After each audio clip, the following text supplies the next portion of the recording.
Hey, everybody. It's Wednesday. Welcome back to another edition of the Real Deal Pod with Allister and Jeff. It is episode 46, and holy cow, is it a beautiful, sunny, and warm Wednesday afternoon. Oh my goodness, I am so happy.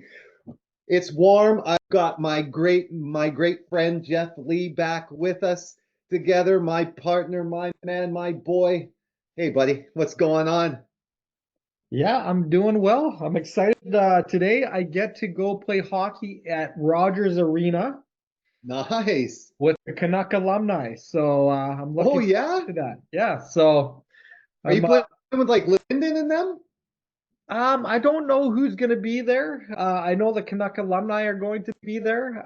It's an event that TD does, and Okay. I was graciously invited to it. So yeah, I'm taking our house notary, Grant Sauer, and me are going to be heading down to Rogers Arena and strapping on the skates.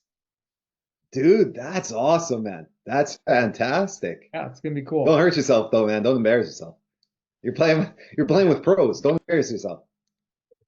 I probably will embarrass myself. Don't try. Yeah, if That's okay. Lyndon's there, don't try to toe drag Lyndon and make him look ugly because he's just going to put you in the boards or just do it back to you and put you on your butt. Yeah, he's going to put you. He's going to put you in the dryer and spin cycle you, man. So don't get cocky out there.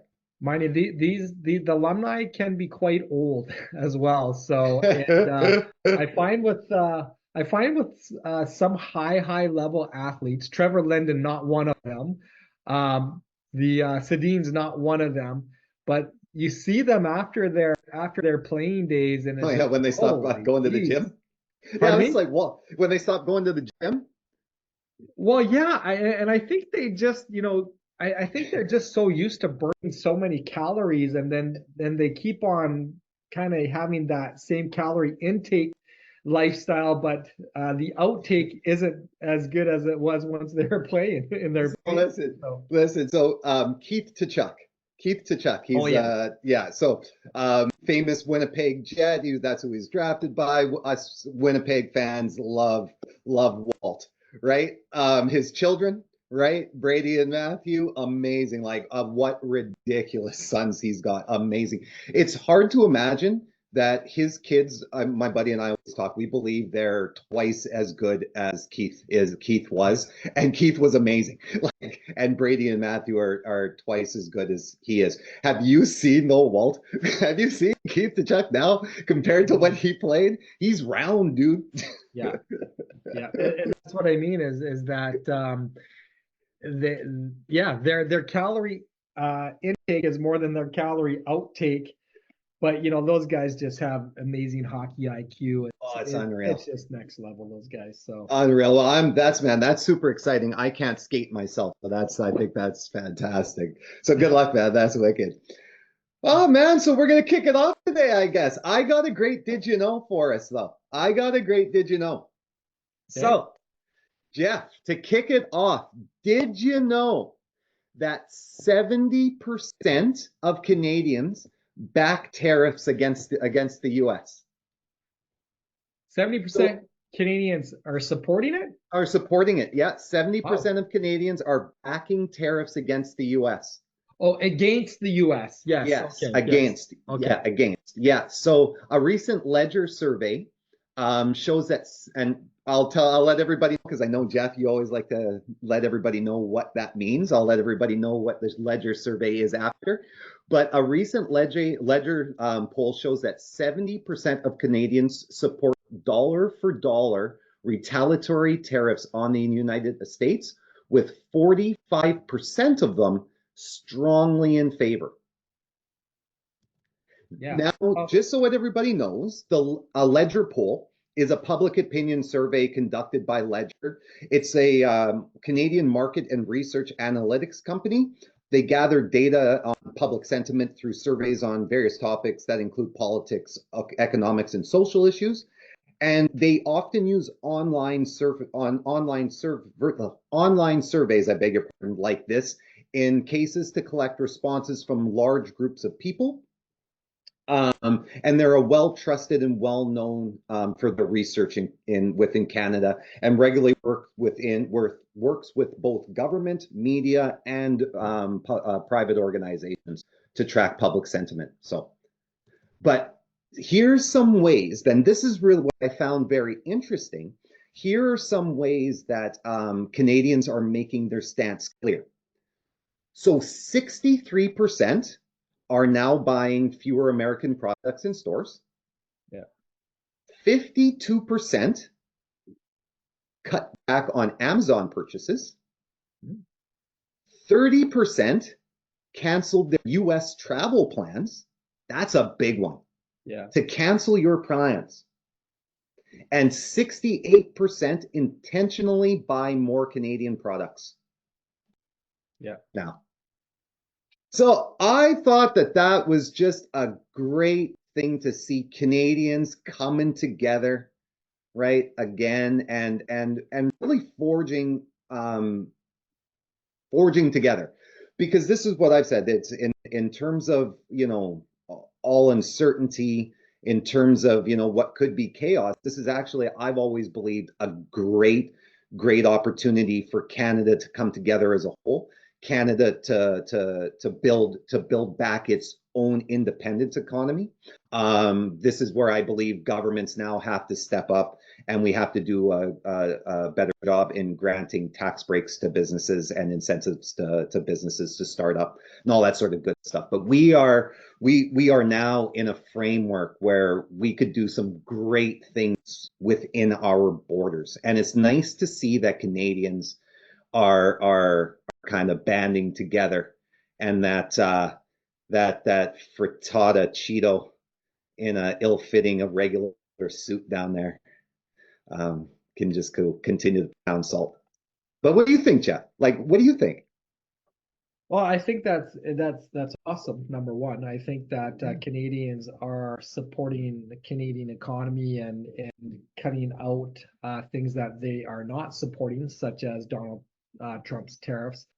I always say consistency is key as well, right? Sure. Yeah. I think a lot of people work in emotion, and right now it's a very emotional time. Mm-hmm. And I think a lot of people are very proactive in these emotional times and saying, hey, I'm going to do this, I'm going to do that. And they do it, but it's a matter of what you're going to do 30 days from now, 60 days from now, 90 days from now. But to your point, I believe that if our government gets behind the nationalism of Canadians and starts implementing some tax breaks or implementing some tax programs or implementing just the whole ideology around purchasing domestic goods versus U.S. goods, I think we can do some pretty interesting things. But a lot of times it's just like when you're rolling out of a Tony Robbins conference. Yeah, everybody's gun home. You're about to change the world, and then 14 days later, you're reverting back to what you've been doing all along. So well, and that's what any movement, right? If you look back through the history of any major movement, right? Any one of those people will tell you that were a part of that movement, that it's in the follow through. Yeah. Right. It's not what comes out of that initial gathering together. That's the honeymoon phase, right? Yeah. That's when things are really easy. Yeah. Right. It is 30, 60, 90, 6 months down the road when it is tough, right? Yeah. When things aren't nearly as rosy as it was 6 months ago when this dream started, right? That's when you really have to have everybody band together, and the follow through really needs to happen for the movement to continue and to succeed. And that's when the movement will succeed, when you get through the gritty area. Yeah, and to be honest, like to be cutting back in your Amazon purchases, or you're cutting back in the purchase of U.S. bourbon and liquor, and cutting back on U.S. holidays. To be honest, that those aren't serious life changes or hard things to do. Right? No, they're not. So it's just a mindset as far as how you're going to move forward in that, and break just some commonalities and habits that we have that are just easy. So And you that's have to why, be a little more aware.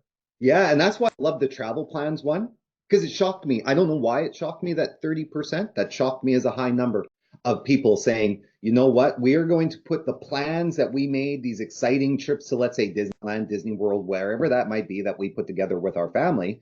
But, we're going to go to Canada's Wonderland in Toronto instead, and we're going to spend it there, right? We're going to keep the money. We're going to keep the money in house. We're still going to have that great vacation, but we're going to keep it within our borders, and we're going to enjoy our land, right? And I thought that's an amazing thing, because if you think, that is a pretty big sacrifice, vacation plans. I don't know why I find that one's a big sacrifice, but I just felt that one was shockingly big.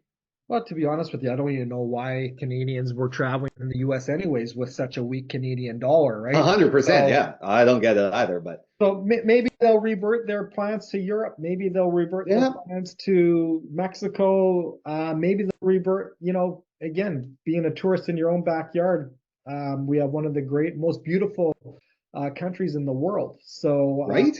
and probably the least explored by Canadians, right? Yeah, So yeah. actually, one of the things on my bucket list is actually to travel across Canada and hit every province. So not too sure if I'll get to that until I fully retire, but that is on my bucket list to do one of these That's days. a great thing to do. When one of the places you have to hit is Saskatoon. That's one of my favorite cities. Yeah, one of my favorite cities in all of Canada is Saskatoon. I love that city. It's beautiful. I Beautiful. really want to visit Montreal and Quebec.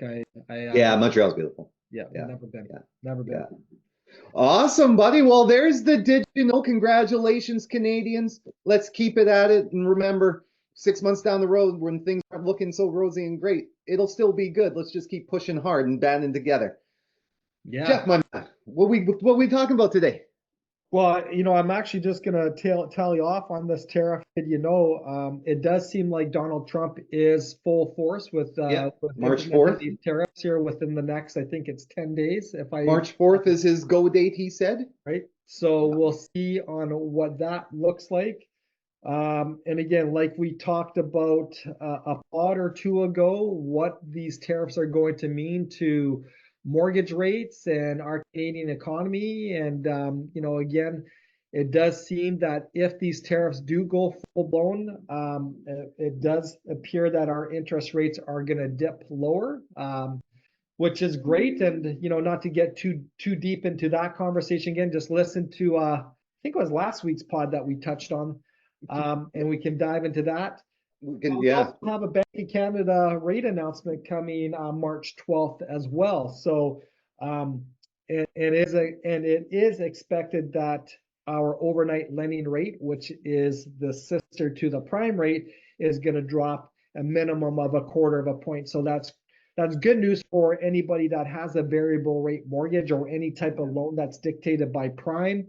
And again, there's lots of conversation that once these tariffs come into effect, our fixed rates are also going to drop. So, Well, you know what? and I got to tell you, I got to tag on to that too, Jeff. And we talked about it last pod, and I was talking about it with some colleagues again this morning.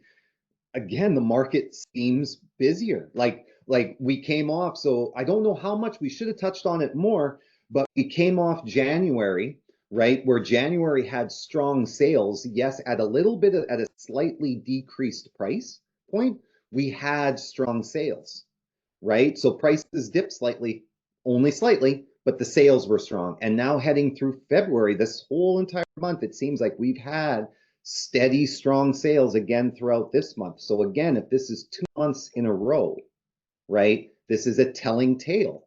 And this is where we've been speaking. We need a runway. We've been needing that runway to talk because things are ever changing.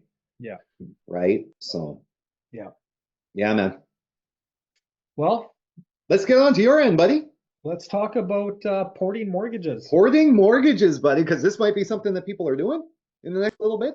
Well, we've talked about this before. The reality of it is that 70% of people who carry a mortgage or who have a mortgage we'll break that mortgage within the first 3 years of having that. Now, sometimes that is because there is a life event that's happening. Sometimes that's because you're downsizing or upsizing.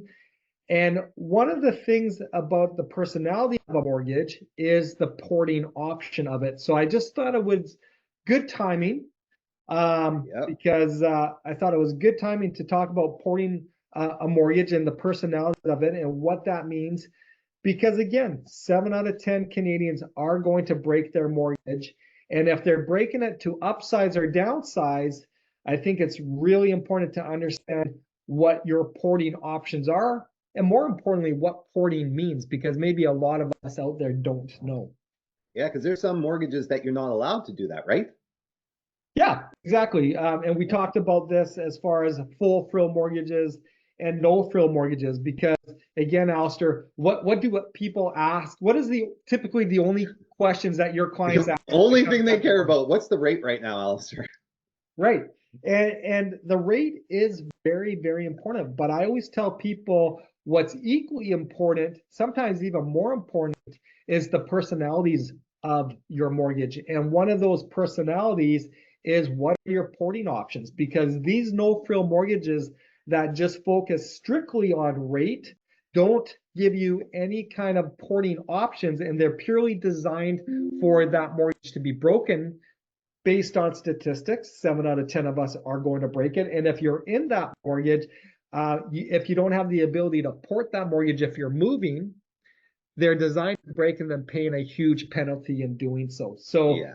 so again, I always tell people it's like, I don't know, I'm going to get myself into troubles with all the analogies. It's like marrying somebody which is extremely, extremely attractive, and you get to and not really know that person, but then you're 1 year, 2 years, 3 years into that relationship, and you're like, hey, I didn't realize how crazy this person is. It, But they're good listen, looking. listen, buddy. Looks don't age well. Looks don't age well. There has to be substance underneath it. That's so I'm with you with that, right? And a mortgage, You don't get anything based on looks. and a mortgage is a lot like that. We talk Exactly. about, people will talk about, well, what is the rate? Well, the Yeah. rate is like, dating that or marrying that really attractive person, but not really asking about what is their personality. Like, what Right. is the porting option? What is the blend and extend option? What is the prepayment option? These are all the personalities of a mortgage. And if you're just strictly going by rate or looks, and you're asking nothing else, you're probably going to get juiced in the end. That's exactly it, because the substance matters. Like, what's the substance beneath it, right? Like, that's what's crazy to me when people just ask about the rate. What's the rate? I don't know. It's like 3.99. That's awesome. I'll get it. Well, you don't know. Wait, there could be some horrible underlying things to that. Yeah, exactly. So I wanted to jump into one part of the personality of mortgage outside of the rate, is the porting option. Yeah. So, Alistair, do you know, like, what does porting a mortgage mean to you? Well, porting a mortgage to me means the ability to, if I am, let's say I have a home and I have a mortgage on it, and I decide to sell and buy a new home, I can take the remaining mortgage that, from my existing home, and I can port it over and make it part of the new home that I'm buying. Right. That's what porting to me means. Exactly. It means that I currently live in a home. I currently have a mortgage. I'm either now selling that property and I'm moving into a new property, and I want to take that mortgage with me. And when I can take it with me, I'm not going to incur any penalty in Penalties. doing so. Right. So that's what porting a mortgage means. Now, a couple of things that people need to understand about porting a mortgage. Sometimes lenders don't allow you to do it at all. And that's that no frill mortgage. That's like marrying that really good looking rate, and then getting to know it and then breaking up. And then you're like, geez, I just basically have screwed myself, because the only thing I looked for and asked for was the rate. And now it doesn't give me this personality. Now I've broken my mortgage. Now it doesn't allow me to bring that mortgage to this new property, and now I have a huge penalty in breaking that mortgage. So does that, Jeff, sorry, so does that usually happen then when you're putting down less than 20%? Is that typically what happens? no, it No? Okay. actually it doesn't matter if you're putting down 20% or you're putting down less than 20%. These are mortgages that are called no-frill mortgages, which again usually will have a very attractive rate, but Right. will not have any personality. Right. Now, And so you wouldn't be able to port that mortgage now, right? exactly. Now, Exactly. a full frill mortgage, a lot of times still have that very attractive rate. A lot of times the same rate if you're looking hard enough, but gives you the personality to allow you to move that mortgage to a new place. Now, some of the things that people need to know is when they port that mortgage to a new place, sometimes there's always going to be a time limit on it, depending on the lender. Sometimes you're able to port it within 30 days. Sometimes you're able to port it within 90 days. Sometimes you're able to report it within 6 months. Sometimes you're able to port it within a year. And what I mean by a year, I'll use TD as an example. If I have a TD mortgage, I break that mortgage, I pay that penalty, and I'm not in the process of buying anything in the immediate. If I purchase something within that year and bring my mortgage back to TD, they're going to reimburse me part of that penalty that I had to pay, right? Yeah. So again, really important, guys, is that when you're porting a mortgage, make sure that your mortgage product allows you to do that, number one, but also find out the time that you're able to do it, because every lender is not the same. That's one that I learned. So I always like that porting a mortgage. I was always told, by my parents and everything, super important. You got to do that one. It was the time one actually that was the learning one for me, was the time one. So I agree. That is very, very important for everybody, for you guys to understand. It's not just about being able to port it. It's the time as well. Exactly. Yeah. The other thing that is really important to know, and that a lot of people assume, is that, hey, if I'm porting my mortgage from one place, the place I just sold, to the place that I'm going to buy, I don't need to qualify. Yeah. Yeah. Right. That's a big one. Understand, folks, that you do need to qualify when you're porting your existing mortgage to a new property. The only time as of today you don't need to qualify for your mortgage is when you're renewing with the same lender, right? Yep. But if you are porting your mortgage from the place you just sold to the place that you just are buying, you have to qualify for the amount that you're porting over, right? So that's a big thing that people don't realize. The other thing to keep in mind too is that when you're porting a mortgage, let's say you're porting a $300,000 mortgage and now you're upsizing and you need to borrow another $200,000. All lenders, if you're in a full frill mortgage, are going to allow you to do that. It's called a port and extend, right? But also sometimes we're downsizing. So now you have that $300,000 mortgage, and now you're downsizing, and maybe you only need a $100,000 mortgage. That's called a port and decrease. And really important, folks, all lenders don't necessarily do that. So that's another question, depending on where you're at and what stage of life you're in, is asking, hey, can I port and decrease my mortgage if you are downsizing? Porting and increasing your mortgage, every lender is going to allow you to do that if you're in a full frill mortgage. Right. So one of the things I want to pause on, because this is like so far, this has been a lot of amazing information.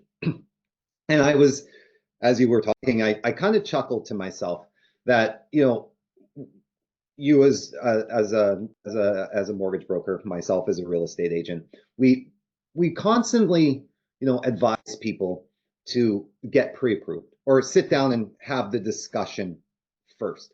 And a lot of times clients are hesitant or they feel insulted, right? When you encourage them to do that. And they feel it's a reason. They feel that you're trying to get money out of them, or they feel that you don't want to spend time with them because they're not approved, and so they don't really have money, or this, that, and the other.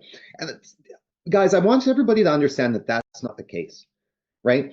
there is so much to understanding what you can do before you go out to do it. Yeah. Right? So if you do have a home, and let's say you've been living in it for 10 years and you just have been renewing the mortgage, but not really paying attention to what the substance of your mortgage is, and you decide you want to move one day, right? It is so important to sit down and have that discussion of what does my mortgage currently entail? Yeah. Right? Here is my goal. This is what I would like to do. Am I able to achieve it? Yeah. Right?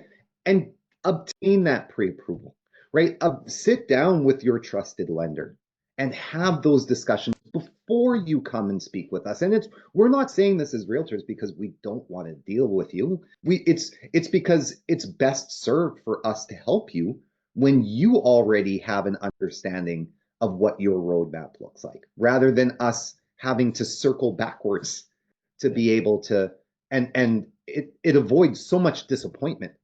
Yeah. Right. In the end. I often describe it like running a race. You cannot just get up and run a marathon. You have to train for it. You have to stretch. You have to kind of do that preliminary stuff in order to get to the ultimate goal. Right. And doing a pre-approval, as you said, is just one of those initial steps you need to do so you know what you have to work with. There's nothing worse getting really excited about something and then at the end you're unable to do it. There's just not a lot of efficiency in that, right? And it is, and it's a lot of it, sorry, and a lot of it is because I hear so many times like, oh, I own a home and I'll just put my mortgage over to my new home and all this and all that. And it's like, well, okay. And you show them a home, right? And they're like, okay, we're going to want to write on this one. You put the subject to financing, and then all of a sudden they find out they can't afford near that, right? And it's like, well, you probably should have done the legwork beforehand, like we've discussed, right? And then we could have avoided the disappointment. I always, again, I like to talk in analogies. I always say it's like being in a city that you're not familiar with. Yeah. Trying to get to a place that you don't know how to get to, or you think you know how to get to it, but then you're pulling out Google Maps to make sure that it's going to get you there the quickest and most efficient way. A pre-approval is often like being in that city that you may have some familiarity with it. Often you don't, but you're trying to get to a place where you think you know how to get to, but you might not know how to get there, or you're just unfamiliar. But that pre-approval is like that Google roadmap. It just tells you what you need to do, tells you where you need to go, tells you if to turn left or to turn right or go straight another 150 meters, warns you of the police signs, the police radar that are there, and that there's an accident on the highway. It just prepares you to get you to where you need to be in the most efficient way, right? Yeah. So exactly.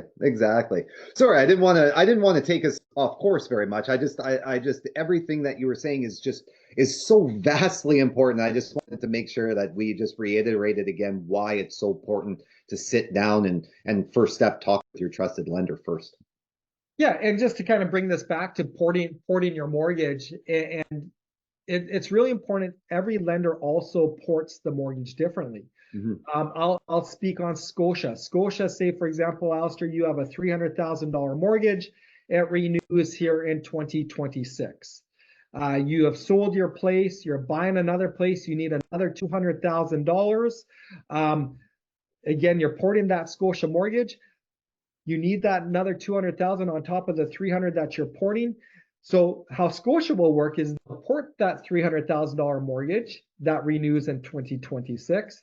Then they're going to create another segment for you of that $200,000 that's going to basically be a new segment with a new rate and basically a new renewal, a renewal date, which might be different than your first segment that's been ported over. Right. And then there's the other lenders like TD, and we'll use that same example. You have a $300,000 mortgage. You're purchasing a new place. You need to borrow another 200,000. So now it's a total borrowing of 500 grand. What TD will do is they'll take that 300,000 and that rate. They'll take the new 200,000 and the rate of today, and they'll blend the two together. Give you one mortgage, with a blended rate, but your renewal date now remains the same as the mortgage that you're porting over. So again, where I'm going with this, guys, is that every lender ports a mortgage a little bit different, right? And there's going to be pros and cons within that as well, correct? Yeah, and then exactly, there's going Yeah. to be pros and cons within that. But again, if you don't ask those questions up front, Right. then you're kind of really handcuffed to whatever policy that is, unless you choose to break that mortgage, right? Yeah. And the whole idea about porting a mortgage, and we'll talk about 2025, is to keep that low rate that you got, 5 years ago or 3 years ago or 4 years ago. You're porting that low rate over. You're avoiding the penalty to break it, and you're able to kind of do what you want to do versus what you're forced to do. So again, it's by asking the right questions, but it's also working with a lending partner that's also advising you of the personality. Again, let's go back to the dating. It's like if I'm going to set Allister up with a good friend of mine, I'm going to warn him of all the good things and I'm going to warn him of all the bad things before he actually sets foot on it, so he's well prepared, right? Yeah. I don't know where I go with these. I'm like, you go onto Tinder, hey, it looks good. You basically get there and you're like, why is there am I looking at the right person here? Like what's going on? Right. So No, that's a crazy place. I don't know. I don't live. I've never lived in that world. That's a crazy world, man. That world scares me. Nor did I. But again, I'm trying to paint some analogies that will make some sense for people. Yeah. So here's the other thing, guys, is often, and remember too, you are able to port fixed rate mortgages. A lot of lenders don't allow you to port your variable rate mortgage. So again, this is another question that you need to ask if you're choosing a fixed or a variable rate. Hey, am I able to port this down the line? Keeping in mind that you could be one of the 7 out of 10 people that are going to break your mortgage within the first 3 years of having it, because you're either upsizing or you're downsizing. And hey, and am I able to port and decrease? Am I able to port and increase? How much time do I have to sell and how much time do I have to buy? How much time do I have to port my mortgage from the old place to the new place? And most of all, does this mortgage that I'm currently in even allow me to do that? Or does this mortgage that you're offering me that has a great rate allow me to do that? Again, understanding the personalities. Yeah. And that's really about it. So hopefully That's awesome. Hopefully we're walking away with, hey, one of the personalities of a mortgage is porting it. I want you to walk away with, there's more to a mortgage than just the rate. Substance. I want you to come away with asking the right questions about the mortgage that you're already in or the mortgage that you're going to get in. And I want you to come away that whoever is working with you trying to get your financing and put you into a mortgage, that they're just not selling you on the rate. They're telling and explaining to you the personalities of it. Because if you are just getting sold on the rate, you might be very, very frustrated when you're trying to break this mortgage or port this mortgage, and now you have a big penalty to do so because you're unable to do so. You got to dig deep, people. This is what I always say: dig deep and ask uncomfortable questions. Try your best to make that person in front of you uncomfortable with the questions that you ask them, because it forces them to be honest, right? So that's where I say you just got to continue, just make sure that you're getting the best advice possible. That's why we're here. This is why we do this. This is why we try to load you up with all the bullets for the gun, right? So that you can, if you're not using us, then you can sit there and make sure that the person in front of you is giving you the best advice possible. Because again, we're in a crazy time, Jeff. Yeah. I'm so excited for this year. I really am. Some people are afraid. I think this is going to be a great year. A lot of opportunity. I think it's going to be amazing. Yeah, I'm a big believer in just, creating your own environment. And I've always said if you want an excuse why you're slow or why things aren't going well, there's a lot of them out there, right? So Exactly. Do you know why I think it's going to be such a great year? We are heading into a spring thaw already, Jeff. It's supposed to be what, plus 15 on Friday? I don't know. Is This it? That is, would be I great. think so, Jeff. It's incredible, Jeff. It's the sun's out, the birds are chirping, the grass is green. There's people outside and interested in real estate. I mean, it's a lovely, exciting time to live in Canada. God bless us all. Amen. Amen, brother. Awesome, people. Well, thank you so much again for spending the time with us today. I hope you've learned so much again. I hope Jeff and I have been of value today. You know, tariffs, we already know Canadians back that. Making sure that you guys dig deep. It's more than just the rate, people. You got to dig deep. You've got to ask the questions. You got to make sure that that mortgage and the personalities of it work for you. So, with that being said, as always, stay empowered, stay informed, and most importantly, Jeff, Stay in tune. stay tuned. That's right, baby. We'll talk with you all next week. Peace out. Take care.